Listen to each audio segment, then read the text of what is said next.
Shalom, shalom. How you doing? How you doing? I hope you're doing great. I hope you're doing wonderful. I hope everything is going good for you, because I know there's a lot that's going on in the world today. But still, I want everything to go well with you, and that you'll have a excellent day, evening, week. And for those of you that's out there, I want to put a link in here. Wanted to get you up in here. This will be something different. Let me I'm gonna copy this, and I'm trying something I want to stretch out there. Yeah, I think I put the link correct. Yeah, I just put the link in the comment section if you want to come in and chop it up with me. But listen, oh man, I want to get into this subject with our relationship situation. Somehow or another, it's like somebody done hit a switch. And it's like I've seen so many videos of sisters hollering at brothers, brothers hollering at sisters, so much aggression in the black community. I want to address that by, saying to everybody, stop. Hit the pause button, just stop. Because I feel it's something going on, I believe, with our people, and that's who I'm focusing on. All other nations, they focus on themselves, no problem. But when it comes to us, begin to focus on ourselves and get ourselves together, it's a problem. Well, just in brevity, real short, the problem is that the Europeans have always used our strength to benefit themselves. That's how they built their world, off of us. And so whenever us start doing things that is going to be beneficial to us, they have a problem. But now we gotta really push on and get ourselves together as a people, because again, if you didn't know, the Wall Street Journal reported that 1.5 years, 26 states has reported 0 white babies born. So they're dying off, which means what? We're going to be here. And what I'm seeing with so much, aggression, sisters calling the brothers all type of, and then you see videos of just terrible stuff. I know all sisters is not loud mouth, wagging their fingers, shaking their head. And I know all brothers are not deadbeat dads. It's always two sides to every story. If the woman standing up talking about the brother, he this, he that, yeah, that's just what you saying. But my question is, what part did you play in the relationship falling apart? And then I asked the brother the same question. What part did you play in the relationship falling apart? And then I want to see who's going to be the real adult by admitting, well, I guess I was a little bit. Well, you guess you was. Let me show you how to find out exactly what you're doing. Sit down and talk to your partner. But you got to allow them to express themselves. And even more important than that is you must be able to hear what they're saying and realize that is their truth. If you could give them an opportunity to speak. One thing that I want to say is that I don't see the brothers and sisters talking with each other, not talking to each other. Like I seen a lot of those videos where the sister was real, pointed about her position, and they got the fingers up, and the long fingernails and pointing. Then the brother, he hollering because his pride. So you're not really talking with each other. And what happened after conversations like that? Nothing. Everybody get up and leave and go by themselves. But deep down inside, I know you would love to be snuggled up with you a nice brother, a nice sister, living, laughing, loving, and having a good time, enjoying each other's company, enjoying each other's spirit. But it's like now the trend is to show anger and hate and aggression towards each other. And that's what I want to speak about. Where did that come from? Sisters, why are you so mad? What happened? Brothers, why are the sisters saying these things about you? What have you done? One thing about being an adult is an adult, you're able to take responsibility for your actions, what you've done. You understand? If you made a mistake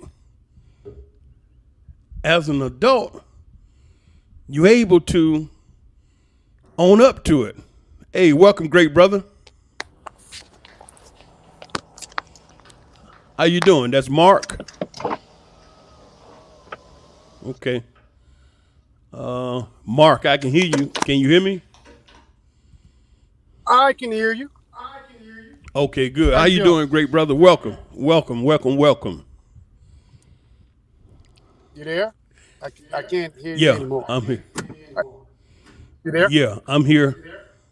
Yeah, I'm here. I'm talking about the aggression and the anger that I'm hearing toward brothers and sisters. And I want to talk that down because it's like something has happened. Like somebody just Yes. hit a switch and it seems like the sisters mad at the brothers mad at the sisters, and they Yeah, hollering I'm hearing and that a talking. lot on social media. Right. They're not talking to each other. They're talking at each other. And I just want to speak to like, wait, whoa. Everybody just stop, calm down, and let's talk with each other. Sisters, why are you upset? Brothers, what's happening with you? What's going on? And once we can do that, then I believe we can get to the ultimate objective, and that is a good relationship. Cause that's what I'm looking at. You know, what are your thoughts on it?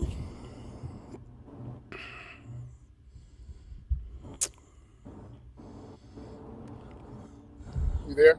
Yeah, I missed that Yeah, last part. But, I understand where you're coming from.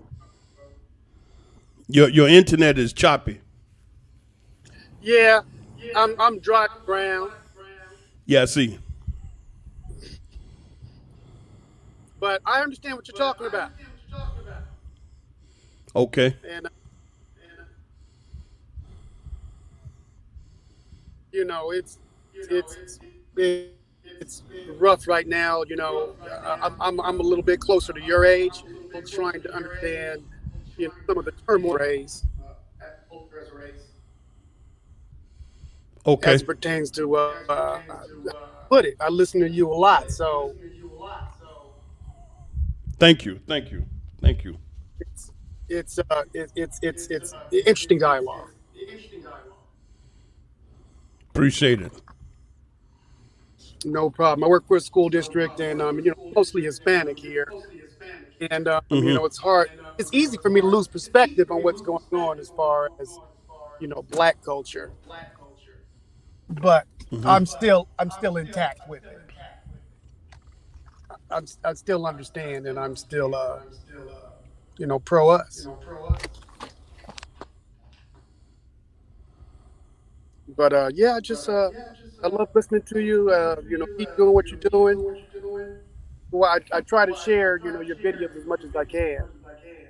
Appreciate it. Appreciate it. Since I Appreciate it. first ever since I first saw you on OC. Yeah. Great brother OC. Yeah, yeah. Your first couple of videos with him were epic. Oh yeah. Oh yeah, yeah, yeah. I was looking for you and your channel at that time. I don't know if you had a channel even at that time. No, So I didn't. Mm-mm. yeah, but I was with OZ and just hoping that you would come on more often. And had you on pretty often, I was like, these brothers right here are, Thank you, bro. are doing it big, doing it. And of course, my parents watch you, and I send your videos to my brother also. Man, I appreciate it, brother. I Mhm. appreciate it. That is exactly why I do not like to curse and be all out here wilding out, because I don't want to narrow my listeners. I don't That's want a to do that. that's a fact. My parents wouldn't watch you if you curse, Right, right, right. but And they don't mind getting now that go. knowledge Oh man, that's beautiful, brother. You if you're you not you want cursing. Like, that's wonderful, man. I really appreciate it. That's very inspiring. I got a over here in Israel. I got a bad message today. Kind of knocked the wind out of me. really, Yeah, but somebody what? Some random person or what? no, no, no, no. It's just some business I'm dealing with, some money, and uh, hey, bro, I'm dealing with these Jews firsthand, brother, and I'm gonna tell you, the Nation of Islam, the book out, the secret relationship between blacks and Jews. The first thing I want to say is the Nation of Islam did not write that material. The Nation of Islam has an incredible research department. They went and researched the Jews that wrote about the Jews' heavy hand in slavery. It wasn't the Nation of Islam. The Nation of Islam just took all of that information and compiled it and put it out. And one thing in there that I remember, I got all 3 copies. When they was driven out of Europe because of slavery, they left all of their books and Bibles and teachings and whatnot. And one of the guys asked, well, how they gonna know and teach if they leave all the books? And the old man told him, he said, man, them people ain't thinking about all that, God. He said, money is their God. They ain't worried about that. So they end up down in Suriname in South America, and they began to build, and then they made the British East Indian Company. So I've even had, Jews tell me, look, Israelis, money, they love that money. So I'm dealing with one today, and because I've been here so long, I know their mentality. I speak the language. I know exactly what to do. It's just that, when you be on the battlefield, sometimes you may, get a hit. So you gotta, get your wind together, wipe that water out your eyes, and get back on it. And that's all it is with me. And I'm built like that. I'm tough like that. I got enough strength to carry 10 people. That's why I can come on here with this load on my head and try to talk to my people about something I'm seeing that will help them. And I got a heavy weight on my shoulder, but I'm made for this. You understand what I'm saying? This is my calling. See, you will never know the weight that I'm carrying because this is my arena. And so I see someone else over there crying or upset, and I go over and help them, and they be like, oh, brother, man. And they looking at me as if I got it all together. I got it all together in my mind, but life can be upside down.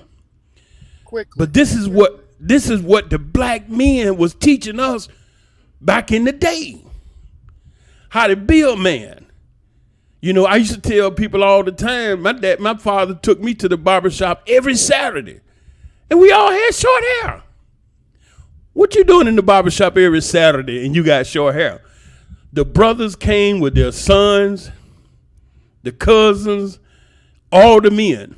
And the elder brothers, they talked about things in front of us that was putting morals, values, discipline. And they talked about being a husband, being a father, having a family. Man, they talked that up so strong, bro. I'll never forget. I went to my mother when I was 10 years old. And I said, Mama, guess what? She said, what, baby? I want to get married. She like, what? Boy, get out of here. You ain't but 10 years old. You know, get where you went crazy. No, but those brothers in those days was always talking and teaching and showing by example, getting up, working, coming home with the mother, sitting down over the bills with the money and paying the bills. And if he had $50 left to do something for him, he was slap happy with that because all the bills are paid, refrigerator, freezer full of food. The wife got nice new dresses, nice shoes. The children, because why? Those individuals in your family, your wife and your children was an extension of you. And I didn't have to see you to determine what kind of man you were. All I had to do was look at your wife and your children. I knew what kind of dude was at the house. If they was all out there raggedy and jacked up, I know what the brother is. You know, cause we took pride in having our wives and our children Trump tight. Shoes, socks, pants, belt, shirt, dress, hat, everything.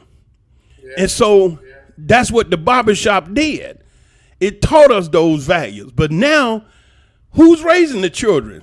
The TV, the music, the entertainment, the movies, the stars, the rich people, and they about as dizzy as the day is long. And so I say, well, I had a lot of people to tell me, bruh, you need to speak, you need to talk. I'm like, but, you know, I had all the best reason in the world why I don't need to say nothing. But then I had a real good friend of mine, broke it all down to me. She said, now, all of that you sharing with me and my family and my children, she said, what about these other people? These brothers ain't all bad. They just need somebody like you to say it. But if you don't say it, then what kind of chance do they have? You got to say something, brother. And so here I am. I did the YouTube, you know, and I've been speaking, and great brothers like you out there, you know, working, doing what you're doing, and your parents, well, I'm sure she was right. And we're going to have to keep going, brother. We got to keep going. We got to keep talking. You know, we got to keep talking. Because if not, it ain't no hope. The sisters, they upset for some reason. But it's been hard for them to share it. Because, you know, when they get any emotional, and see, that's what the old man told me. He said, young buck, you can't get upset when she get upset. Young buck, if you get upset and she upset, everybody upset. Then when I come and ask you what y'all upset about, you ain't got nothing to say because you don't even know what you're upset about because you ain't talking to each other. So young buck, if she get upset, you can't get upset. You got to help her explain to you what she trying to explain to you because she emotional, because she upset. You hear me, young buck? No matter what she do, don't react. Now give me that trowel and bring me them bricks. Come on out here. We was at the job laying brick, man. Yeah. Woo. Yeah, them old, you gotta what they say. Yeah. I love it, man. I love my people, man. I can't, you know, I know we can be special, bro, but I am so incredibly thankful that I was born a soul brother. Yeah, man, Yeah. Woo, bro, it's so many reasons to be proud to be a brother or a sister. So many reasons. You remember James Brown. I'm black and I'm proud. Say it loud. I'm black and I'm proud. That's what we grew up on. Right. But then they done changed it. WAP. Broke niggas don't deserve no money. They done changed it. I'm gonna just say this right quick. Oh, you know The what rap. it is. Go ahead. Go ahead. What Bring it. But it's a lot of propaganda mindset that spread the wicked. And I knew that would happen. Folks that are in their who were being born in our in 25s, year mid 20s and things. I knew it was going to get worse and worse. So you just have to keep in mind, our taught us so we can our own and try to get them out of these crazy mindsets propagated by who are being run by tyrannical. I got to get that book that you talked about from other red one, that blue one, and black one. Am I correct? Yeah, they one is the secret relationship between blacks and Jews. The other one is how did the Jews take control of black economics. And the last one, the black one, the biggest one, is the Leo Frank case. It was a Jew boy back in the day owned a factory, raped a Christian girl, like 12, 13, and they tried him, found him guilty, and hung him. That's like only 2 Jews was hung in America. But to this day, the Jewish community does not accept the verdict that Leo Frank raped the girl. They said it was a black man. They tried to put it on a black man. But, the information, when you look through the book, it's all Jewish authors. And it tells you, hold on one second, I got the book right here. Hold on. The real ones will tell you what the deal is. Absolutely.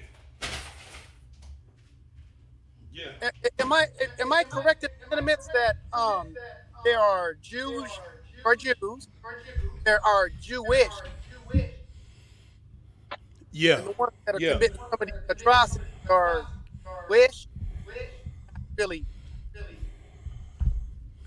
Jews, whether they Jewish, they all toe the same line, because in the end, they all benefit from the Jewish, whatever, they all benefit. So, and I mean, I've had guys over here, bruh, that are staunch, hollering, Orthodox. I mean, the curly cool. I done had guys like that, bruh, been up in their shop, and they look, they say, hey, what you need? And all friendly. I'm like, man, he different. And he said, and so I asked him, I mean, like, dude, you kind of, you kind of cool. With me, you friendly. You more friendlier than the normal, He said, look, listen, man, let me tell you something. He said, I ain't into all of that, Jewish, this, that, and other thing. I don't hate you people. You understand? He said, I deal with it because I benefit from it. He said, now what you need, bro? You see what I'm saying? And so at the end of the day, it's a benefit, because they do control the money. When that girl up there in D.C. said it's all about the Benjamin, she was exactly right. And the reason why they got so teed off about it is because she was telling the truth. And whenever anybody is hustling, running game, they looking out for anybody that could expose the hustle and let everybody know, that they running game. So they got this thing locally that you anti-Jewish, but internationally they call you anti-Semitic to shut you down, right? Yeah. Yeah. Anybody that could expose that. And so by me being in here 40 years with him, bro, hey, whoa, it's a whole different story, man. And Yeah. see, it says, volume 1, the Jewish role in the enslavement of the African. Yeah, this is the 8th printing. And you go all through this book, man. All these Jewish authors They'll that deny. they yeah, they got all these. It says the Jews, slavery in the Civil War, Jews in the South, Jews in slavery in the colonial North America, colonial South America and the Caribbeans. Then volume 2 is how the Jews gained control of the black American economy. And then the third one, like I said, the Leo Frank case. They claim he wasn't. It says the lynching of a guilty man. Now the thing about the control of the black American economy, you know who controlled the rap industry in America? Not exactly. It's a tall Jew boy. He real tall, about 6'3", 6'4". They call him the tall Jew. I forgot his name, but he is the god of that industry. You don't get nothing. No, you don't do nothing in the rap industry if you don't come by him. And you see what has happened. Don't push me. I'm close to the edge. I'm trying not to lose my head. Broke niggas don't deserve no P. I know that's right. WAP. Wait a minute now. If you in control of this, what does that say about you? Yeah. So that's the thing that has been one of the greatest shapers of our people mind, especially the young folk, the entertainment industry, the stars, and they just all over the place. Now, at the end of all of that, what is the central idea? What is the reason that everybody focus on the brother and the sister? It is because the European world has been built on the backs of black people, and it's still functioning. We're the food of the Euro Gentiles table, and we are the fuel to the Euro Gentile machine. Now, there's a guy named Howard Nicholson. I'm going to pull it up and put the link here. He's an economist that stood before a room full of European and white people. I'm talking about white people because some people didn't know it was when you say European, you're talking about white people. But he stood in a room filled with European, and he told them that at all costs we must keep sub-Saharan Africa poor in order, that is, underdevelopment in Africa. What's the real story? Howard Nicholson. Okay, I'm going to put the link on YouTube right here so y'all can see it. This guy, Howard Nicholson, is an economist that stood before all of these Europeans and explained to them why they have to keep sub-Saharan Africa poor. And brother, when he lay this stuff out, it'll have your mouth open. Okay, that is. I just put the YouTube link in the chat. It ain't but like 29 minutes, right? But he is speaking clear. He ain't going through no whole bunch of, thither. He's telling you exactly why. And at one point in his dissertation, he looked out in the room. He told him, look. I know you all probably having some other thoughts or whatnot, but listen, if we let allow Africa to come up, the world, the life, the luxury that we live now in the developed nation, it will be over with. We cannot allow Africa to gain its independence, come up, and then we had to pay full price for all them things that they stealing out of Africa. And so it is us that they have built their world, and it's us that's still keeping their world going. And I've said on many occasions, man, I done traveled. I've been all in Europe. I've been in Russia, you understand, all across Africa. Yeah. And I speak several languages, and, I know other cultures. Yeah. And my people sticking around in America because they feel that America is the greatest place in the world to live. Man, you got to be kidding me. Look. Woo. So I just want, excuse me, go ahead, bro. Say what you got to say. I want you to think that. Yeah. And it's some places I've been to, bro, that as a grown man, I didn't even want to leave. I just, it was so beautiful and breathtaking. The scenery, the air was so clean, the water was so clear you could see to the bottom, and the people were so chilled out and friendly. I'm like, Shazam. Nobody had locked doors. They didn't even give you keys to nothing. Nobody had no keys. It's like, you go, And so you had to kind of take a few days to decompress from living in the Euro-Gentile barbaric energy. Thieves and robbers and murderers and, maniacs. And rat gang. You know what I'm saying? Exactly. So you had to whoa, ain't no locked doors. The first night or two, man, I really couldn't even what?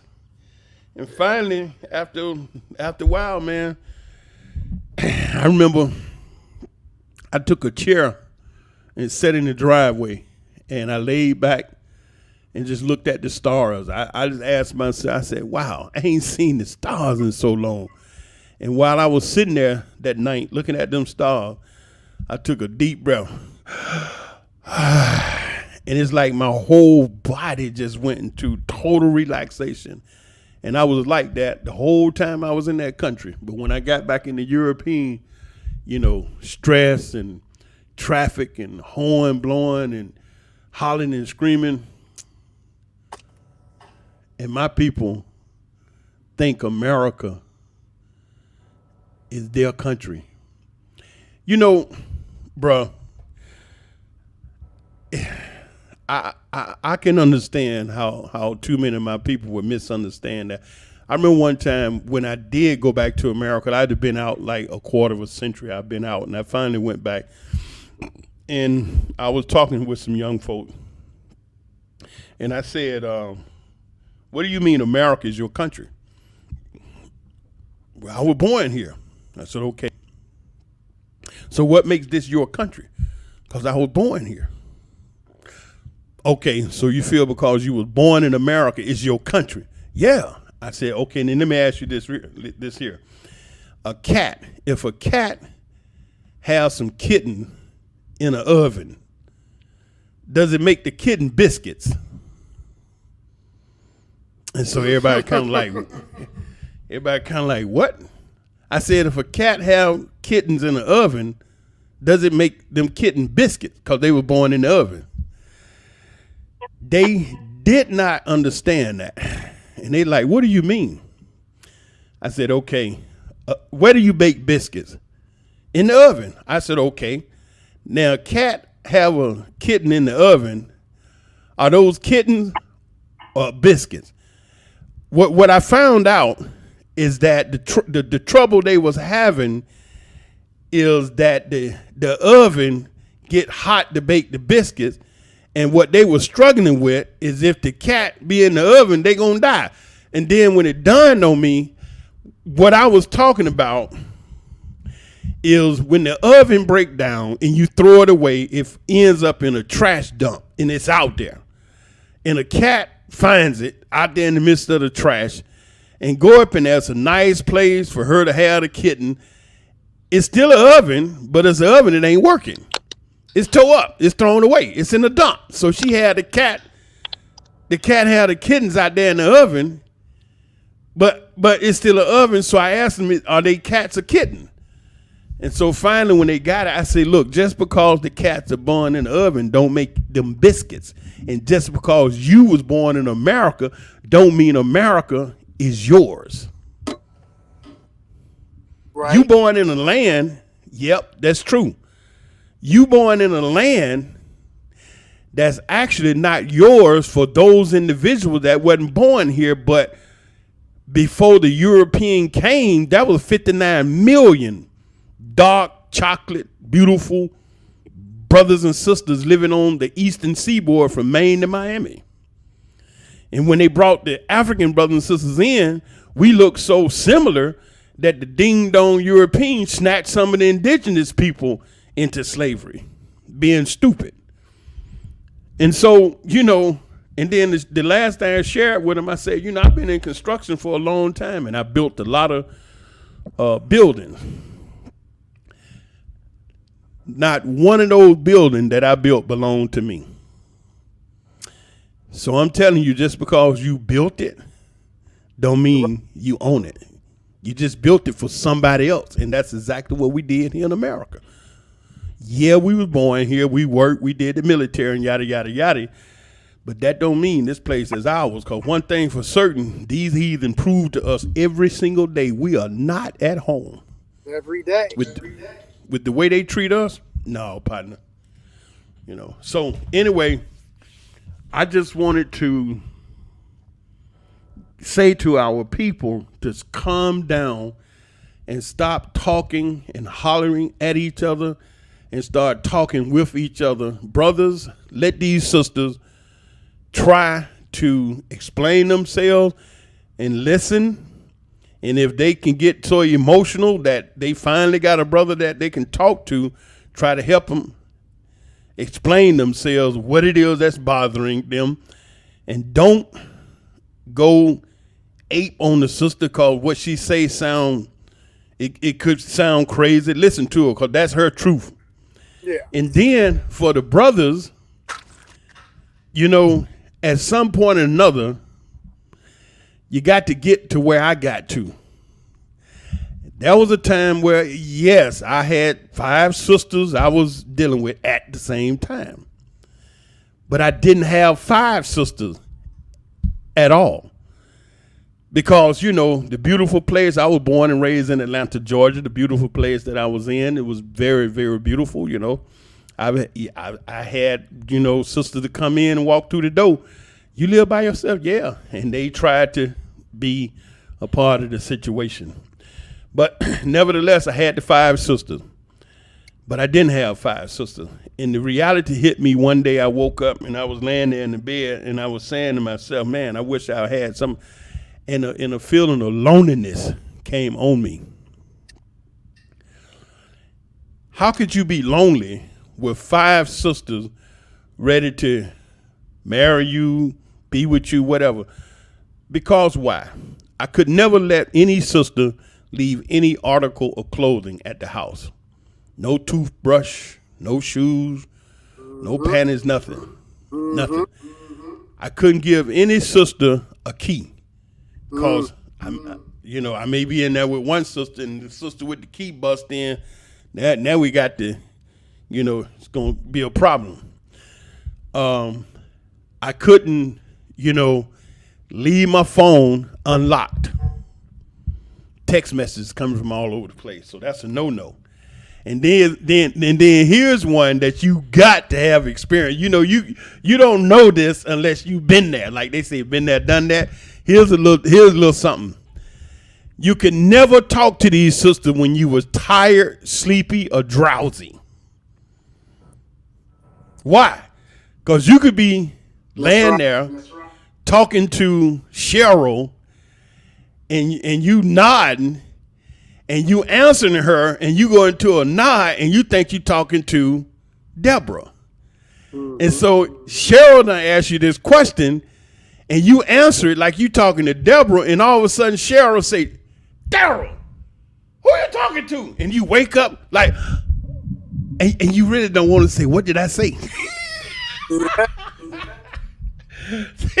see that you know, bro, been there, done that, right? So what happened? What happened? You don't want to be This is from, same thing. you know what I'm saying? Absolutely. I mean, it's just like that, just that simple, you know. So what happened that day that I felt lonely?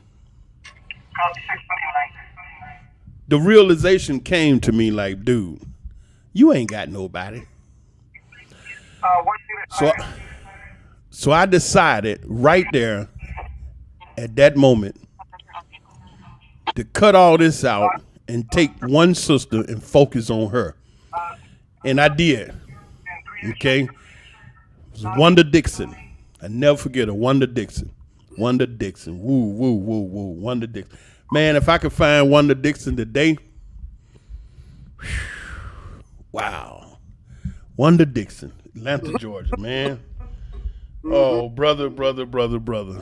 Mark, I'm telling you, man. So anyway, the other four, I let them down easy. I wasn't, you know, deep or nothing. And then it was me and Wanda. She brought her clothes over, you know, toothbrushes, shoes, and everything, you know, move right in. Oh, it was nice. I go home, bruh. She'd get there before me. Had the pots and pans popping like grandma. House smelling good. You know, she all got a little nice house stuff on. Oh, man, that was nice, bruh. That was nice. See, the brothers, we get to the point where we can focus on that one sister and not try to be out here like squirrels looking for nuts, you know. That's going to turn a lot around. You know, you're going to feel real good about yourself. You know, you know, I've talked with some young bucks, 25, 20 something, less than 30, talking about they going to get married. I told them, whoa, pump your brakes, dog. Hold up. You, how old are you? Oh, I'm 26. You finna get married? Yeah. Why? He's like, what do you mean? Oh, because I want to get married. You want to get married, but why you get married? Because I want to get married. Okay. Well, how old is the young lady you talking about marrying?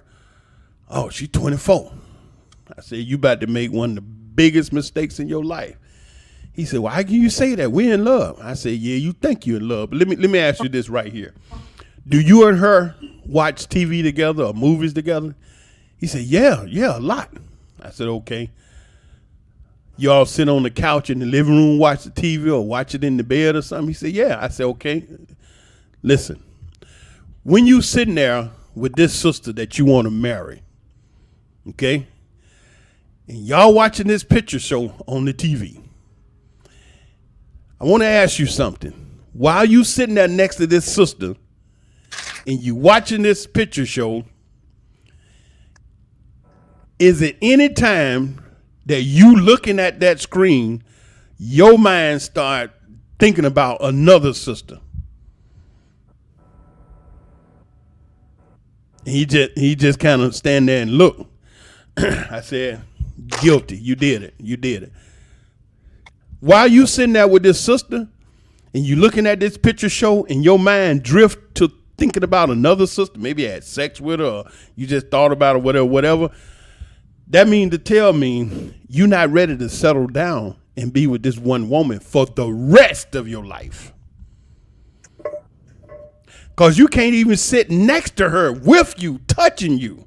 Snuggle up and watch the picture without thinking about another woman. I said, dude, you too young. He said, well, why you say that? I said, look, go ahead and date the sister, you know, for as long as you want, whatever. Y'all go party and hang out, whatever you want to do. And I want you to do that so much that there's no more thrill, no more excitement in doing it. And then you're going to get to a point where every club begin to look the same. Every restaurant began to look the same. Every mall began to look the same. Now, none of that thrills you. You're able to come home, be with this woman, and be with the woman, and your mind is on that woman. And the last thing I want to tell you, young buck, whoever you marry, that's supposed to be the last piece of trim that you get the rest of your life. Yep. Yeah, I said it. I said, That's follow. hey, you know. So, they don't truly understand that the rest Nope. of your life. The rest of your life, Mark. That's right. That's it. Right there. That's it. They're not truly understanding that. Nope. I think more women than guys. Right. Right. You know, I was a young buck, man. I was a player. I ain't trying to brag, but I'm telling you the truth. I there in Atlanta, oh boy. Anyway, I was a mess, bro. I was a young dude, came from a family with good money. I was out there, so I was hanging out with this sister. I was 17. She was like 27, 28. Ooh boy, I was a nut. So one day, me and the sister was together, and she had a real deep, sexy voice. Real nice voice. Ooh boy, man, this guy with this girl. God almighty, God almighty, know. So anyway, we was all hugged up, everything with everything, so I was laying on the floor on my back, and she was laying on top of me. And so we kissing and rubbing her back. Then my hands started drifting down a little lower, and I'm getting a little lower. And then she tightened up, and she whispered in my ear something I'll never forget all my days. Because she felt me getting ready. She said, discipline, baby. She said, discipline is just a feeling. You have got to learn to control your feelings. It's just a feeling. Learn to control it. She spoke that softly in my right ear with that beautiful, deep, sexy voice she had. Mark, I never forgot that all the days of my life.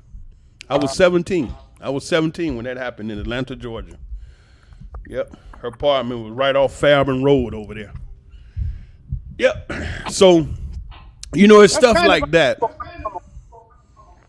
It's kind of what? Kind of unusual coming from a female. Yeah. But that same sister, bruh, dropped another one on me. She talked about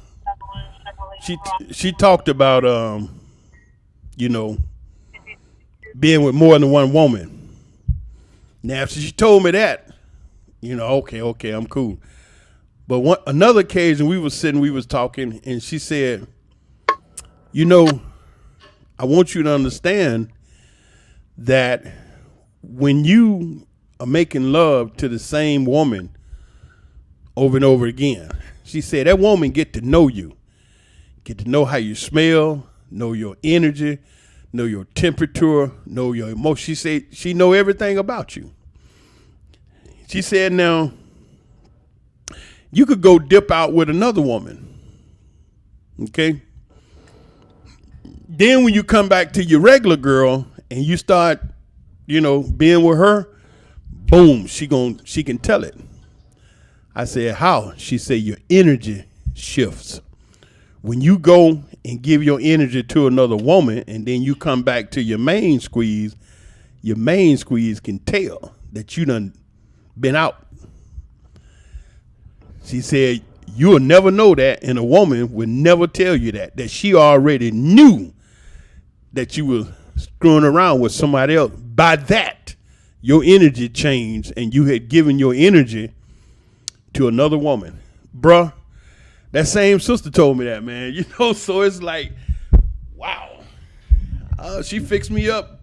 She fixed me up, man. I'm like, damn, So that's why, we have to share these things with the young brothers. Because once the brothers get on point, the sister automatically gonna fall in place because they want to. That's their nature. They just want to do that. You know, when you, and I'm saying I'm an example of that. Working, paying them bills, taking care of the business. Man, I was dating this sister out there when I was out there, and her job had cut her hours down. And when I started dealing with her, you know, she had three daughters, a teenager and a couple of young ones. And so, you know, beautiful sister, bro. I mean, just whoo, incredible spirit, beautiful. Man, she took my heart right out of my chest. So the first day I go over to the house, you know, I meet the children and yada, yada, yada. They all, you know, and then I leave. So I go visit a few times, and, you know, it get the relationship. We really cooking in the relationship, right? So one day I'm sitting at the dining room table. I said, baby, bring me all the bills to the house. She looked around. She said, what? I said, bring me all the bills. She said, you serious? I'm like, you better hurry up before I change my mind. So she ran and got them bill. And when she brought them back, every one of them bills was past due.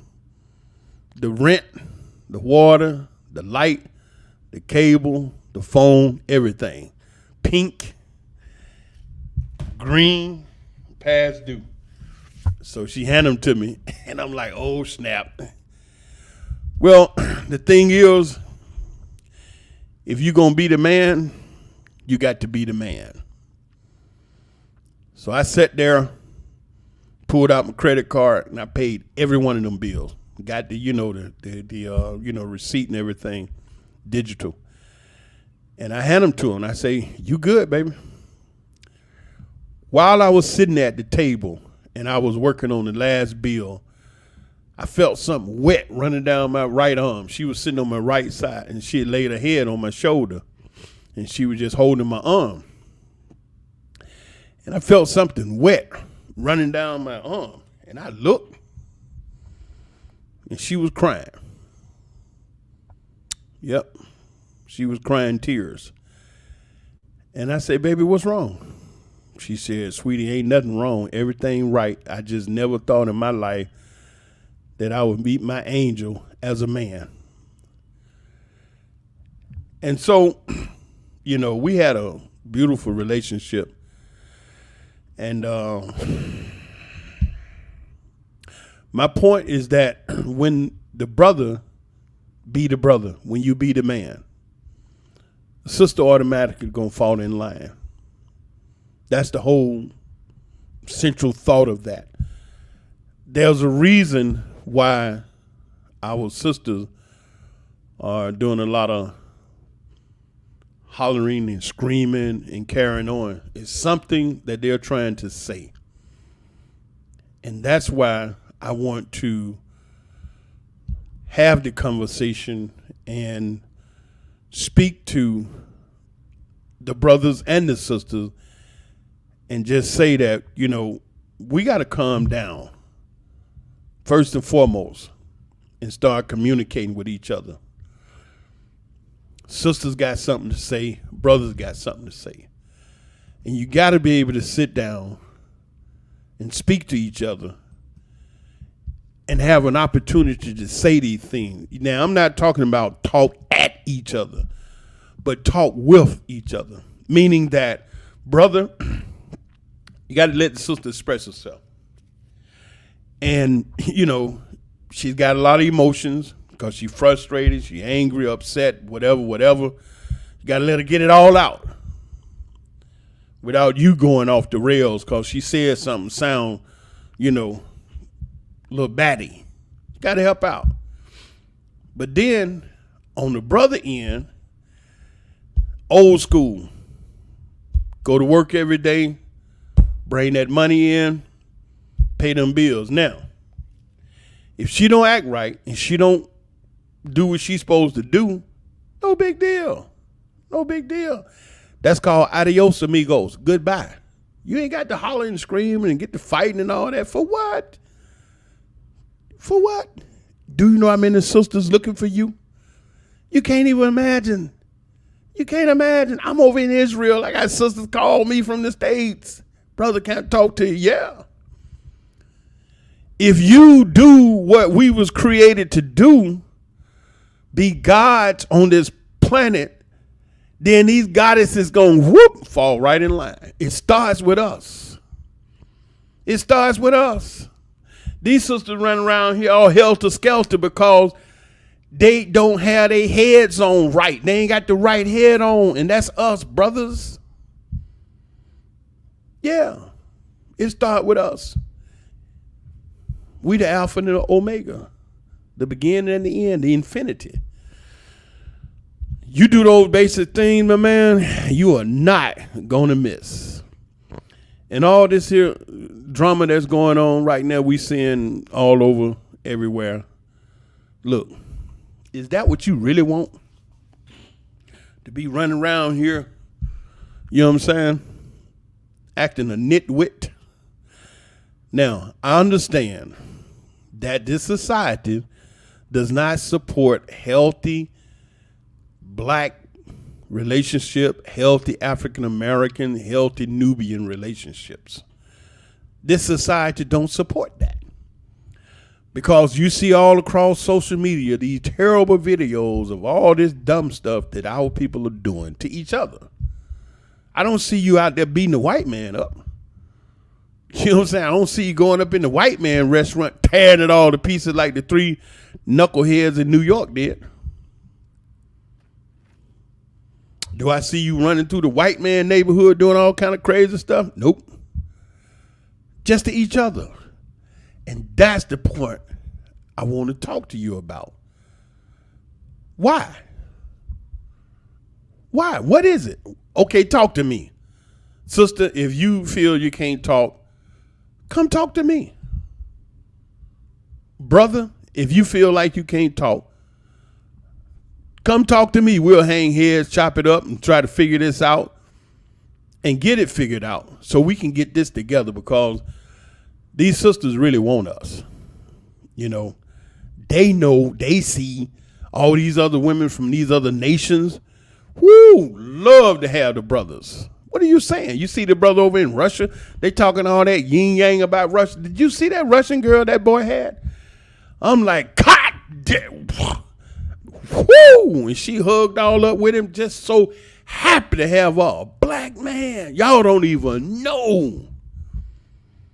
But the sisters are the ones that's supposed to have first dibs. But then, if they so mad and hostile, how you gonna get with them? So this is my point. We got to calm down, and we got to learn to talk with each other and listen to each other. I'm sure we can work it out.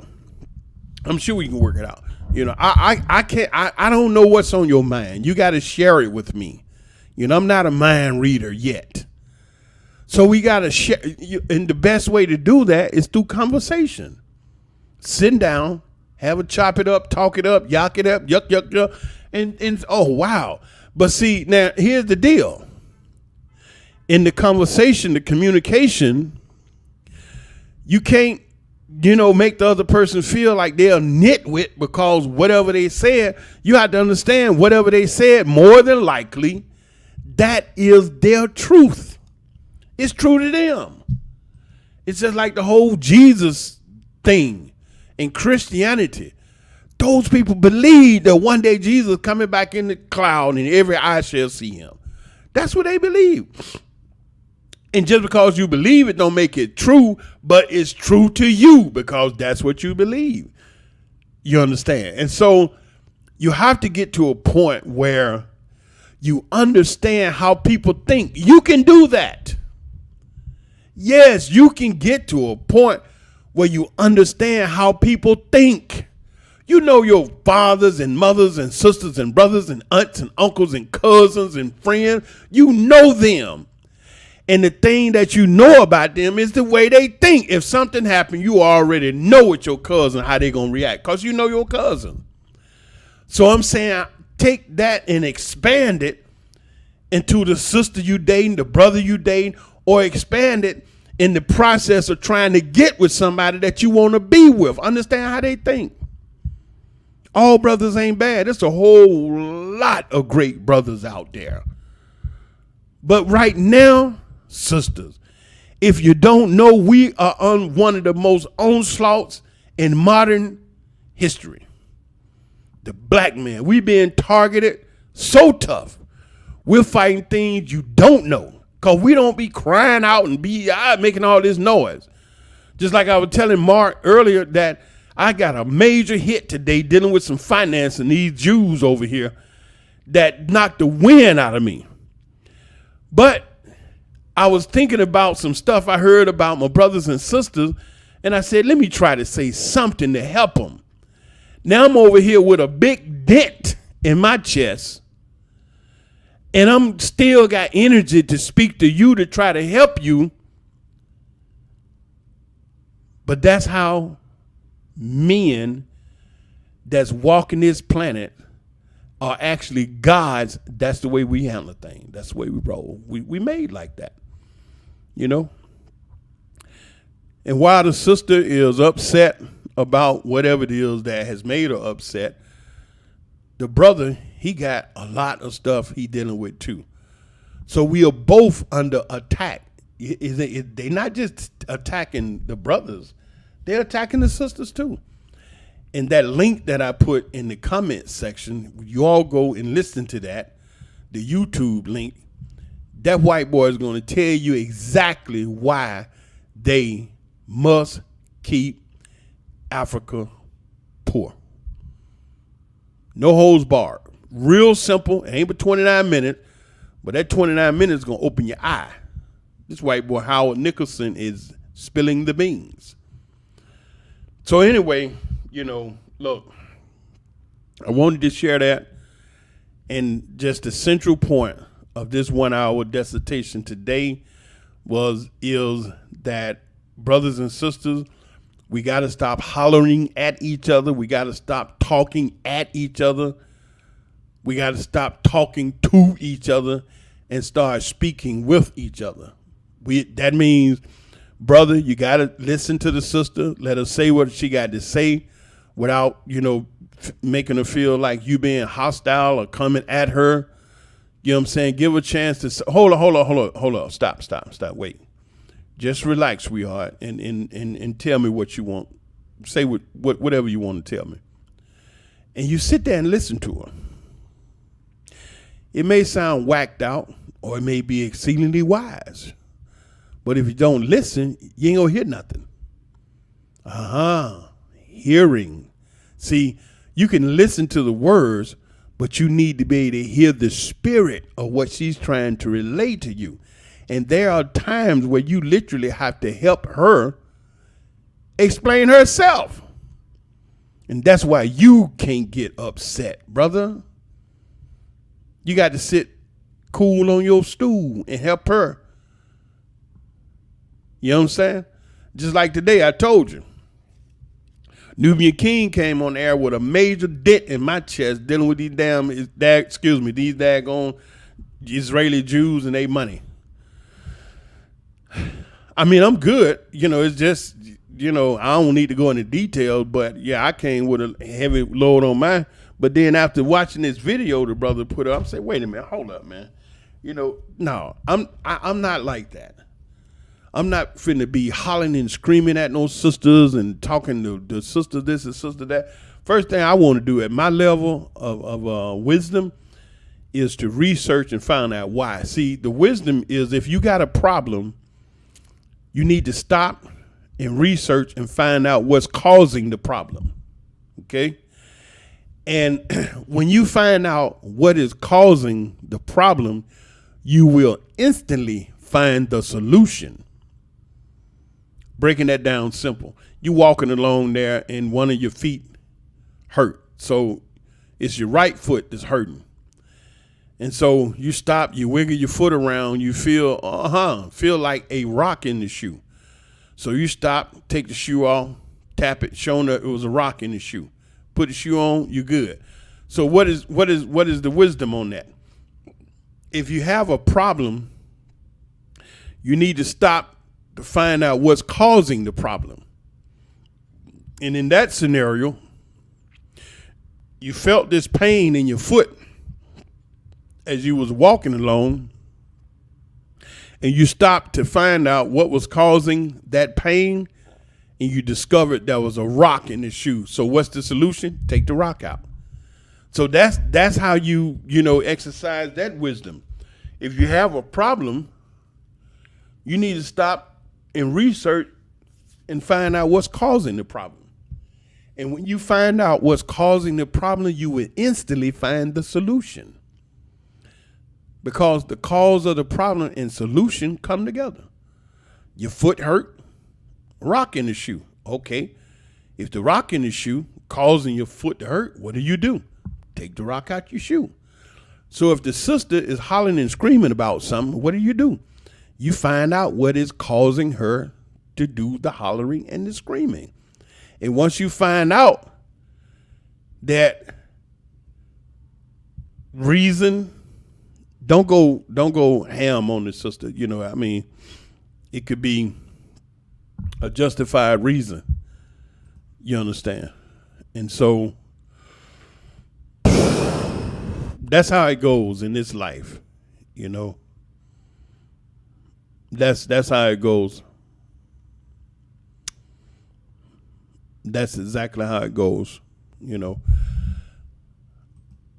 I remember one time the elder said the greatest organ on the body is not the heart, the lungs, liver, kidneys, but the ear. And his reasoning for saying that is that through the ear, through your ability to hear, you can hear wisdom. And what is wisdom? Wisdom is the correct use of knowledge. So, back to the shoe and the rock.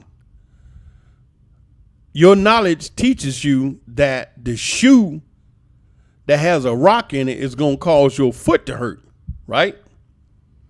So what is wisdom? Wisdom is the correct use of knowledge. So if you know that rock in your shoe is going to cause your foot to hurt, what do? You take the rock out. And once you use the knowledge that the rock is in the shoe and you take the rock out of the shoe, what does that make you? Wise. A man of wisdom. Because he used the knowledge correctly. And so that is the definition of wisdom, the correct use of knowledge. The correct use now, you got to underline that, the correct use of knowledge. The knowledge teaches us there's a rock in the shoe. What do? We take the rock out. And because we use the knowledge of knowing that the rock is in the shoe, we take the rock out so it don't hurt the foot. Now we wise. And this is the same way you can apply this in your everyday life. Obtaining knowledge so you can make decisions based on what you know and what you are sure of, and then you become wise. Yeah.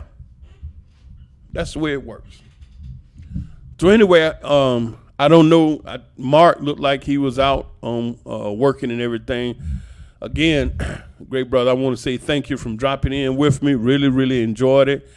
Your commentary is very inspiring and uplifting. I definitely needed it after a day like today. And golden gold. Welcome back again. A great love for you. Golden Gold, it would be nice if you could click on that link and come in and chop it up with me before I go. If you don't want your picture to be seen, that's good. We can just do an audio if you have time. But if not, the next time we could do it again. But I appreciate you coming through, Mark, and anybody else. I really have a great time in speaking with you all. You're so, inspiring. I have 178, I think it's 178 subscribers over there on YouTube. And that's just, I'm just tickled pink, with the 178 subscribers, because I cherish each and every one of you all. As you see, this is not a channel that, I'm trying to jump over the moon or do something really wild out to try to get a million likes and 100 million subscribers, which would be beautiful because I could concentrate and do even greater things. But nevertheless, the individual that are subscribing to the channel, I say that you all are rock solid individuals. You all rock solid people that have a higher level of consciousness, that you all can vibrate at this level of intellect. And so that's why, I cherish you all, and you mean so much. Out of this world of madness and mayhem, I got 178 people that have the intellect to focus on information that I'm sharing, that you don't necessarily find, just in the everyday, world. But nevertheless, I appreciate you. I love you with a perfect love. I've enjoyed it. Mark, I appreciate you coming through, brother. Looking forward to chopping it up again. I know you was out driving around in the internet. It was in and out here and there. But we get back together. Really would love to hear your comments, everything. And make sure you send my special love and blessing out to your parents and tell them I said thank you, thank you, thank you, that they, feel that I'm worthy of their time to listen to me. I'm really inspired, because if the elders feel that you someone that they can enjoy listening to, oh man, you cooking with organic avocado oil. Back in the day when you say, boy, you cooking with grease, ain't you?